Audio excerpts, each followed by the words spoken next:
thinking about my ideal classroom, it was important for me to take in consideration the different topics I have learned in my educational psychology class, such as physical environment, biological differences, physical activity, nutrition and hydration, stress, relationships, threats, and sleep, and the fine arts, to help create an effective learning environment for my future students. For the physical environment of my classroom, I would want to have lots of space for my students to move around freely so they can feel comfortable and have enough space to do physical activities in the classroom. I would break my classroom up into learning centers such as reading, math, art, and science to help facilitate learning and also provide opportunities for my students to move around while they visit the centers and other special classroom areas. My classroom would also have windows throughout the room to bring in natural lighting because fluorescent lights are linked to giving students stress, anxiety, hyperactivity, and behavioral problems. To also decrease the use of fluorescent lighting in my classroom, I would place lamps or string lights throughout the room to give the classroom a more calming effect. To help me get a better insight on this topic, I interviewed Jennifer Parsons, who is a preschool teacher at Funshine Learning Center in Lamoni, Iowa, that uses lamps and natural lighting in place of fluorescent lights to help her students relax and feel more comfortable in her classroom. Because I don't like the top lights, you can tell a difference in the child's behavior. It's when the top lights are on, they feel it. They're more crazy, and you feel more crazy. Yeah. To reflect my teaching style, I would also want to have tables in my classroom instead of desks. Not only will having students sit at tables allow me to have more room, but it will also encourage my students to work together and form positive relationships with each other. Classroom environments should be conducive to open collaboration, communication, creativity, and critical thinking, which cannot be done when kids are sitting in rows of desks all day. After much research, I found that the best option to fit all my students' needs would be to have flexible seating. By incorporating different seating options, such as pillows or couches, in my room, it allows students to have a choice and work in the environment that they learn best in. Another physical environment aspect that is important for me to keep in mind while creating my future classroom is the temperature. Many researchers have shown that by having a comfortable room temperature, it overall increases the student's academic performance. When temperatures are too hot or too cold, the brain is constantly reminding the body to do something about that condition. Because of the constant interruption, it is hard for the students to stay focused. By helping my students become aware of their own temperature preferences and encouraging them to dress accordingly, it will reduce the chance of them being distracted or uncomfortable. As a future teacher, it is important for me to also reflect the environment of my classroom based on the biological differences of my students. Some examples of biological differences that can be shown in my classroom are different genders, races, physical disabilities, and learning disabilities. It is my job to make accommodations and modifications in my classroom and teaching style based on the needs of my students.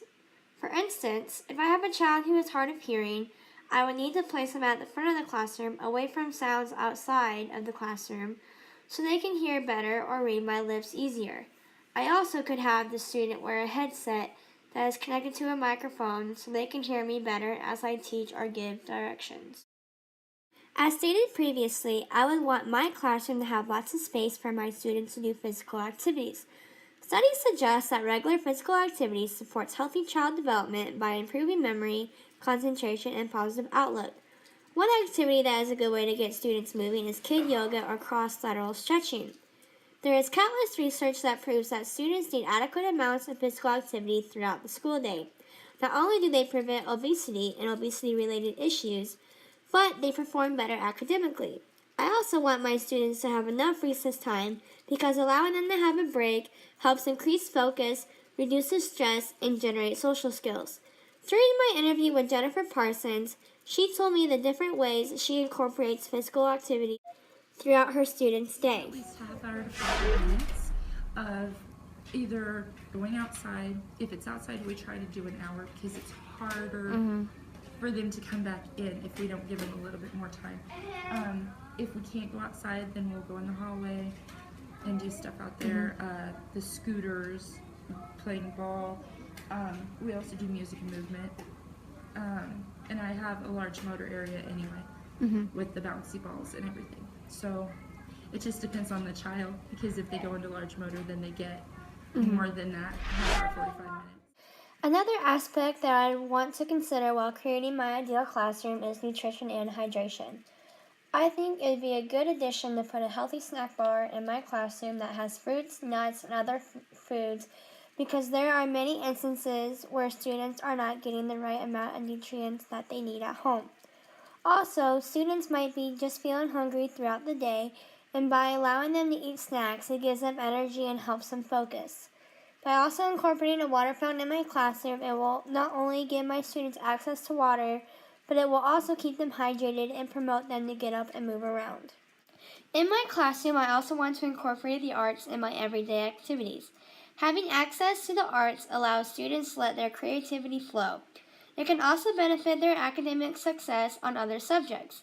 If schools do not include the arts in education, then students are less likely to have a fulfilling, engaging, and successful educational experience. I will have an art center in my room for students to be able to create and express themselves, and once they are done, I will make a point to display their art because I think it is important for students to see a part of themselves throughout the classroom. Also, while students work during the day, I plan to play instrumental music to help stimulate their brain and help them go into a deeper thinking while working on assignments. The last aspect I want to incorporate in my ideal classroom is stress, relationships, threats, and sleep.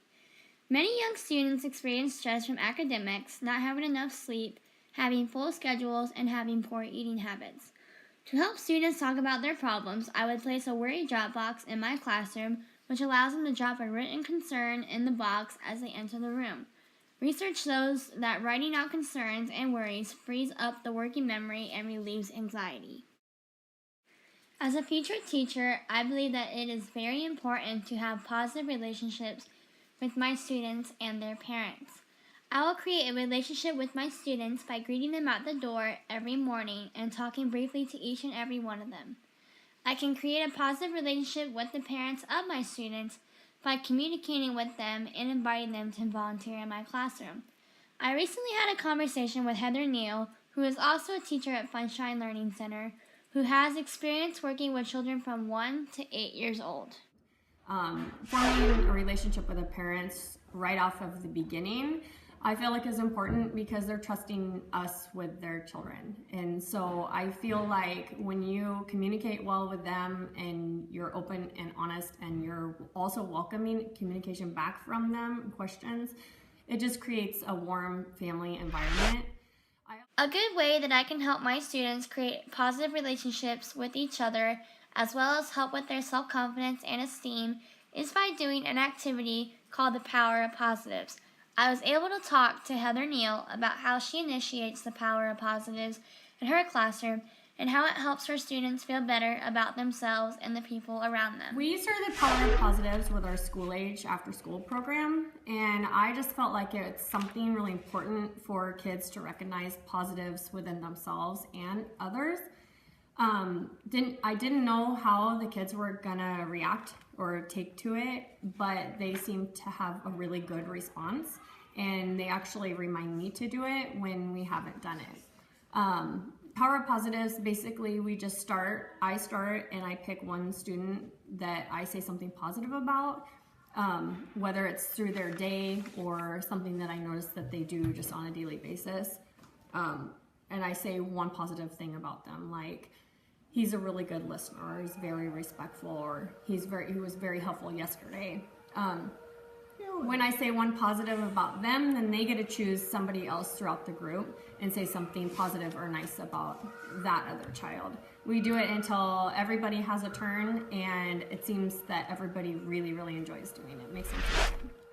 In a classroom setting, there are many threats that a student may face, some more dangerous than others. I want to do everything in my power to make sure my students feel safe while they're in my classroom. It is important for me to create a welcoming environment where my students can feel relaxed and wanted, and to also take into account the emotional needs that they may have.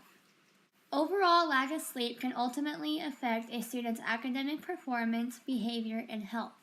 It is important for my students to get at least 10 to 11 hours of sleep. However, there are many times when students aren't getting that amount because of having an excessive amount of homework or participating in extracurricular activities. It is important for me not to give homework more than 3 times throughout the week so students get the dead time they need for their brain to process what they have learned that day. For times when students don't get enough sleep, I will have a calm down center that has sensory bottles and a place for students to relax and de-stress for a while. In conclusion, my ideal classroom is based on my beliefs on what a child needs in order to grow as a student. It is my responsibility as a teacher to make sure that my classroom environment not only makes my students feel comfortable and welcome, but also challenges my students as learners.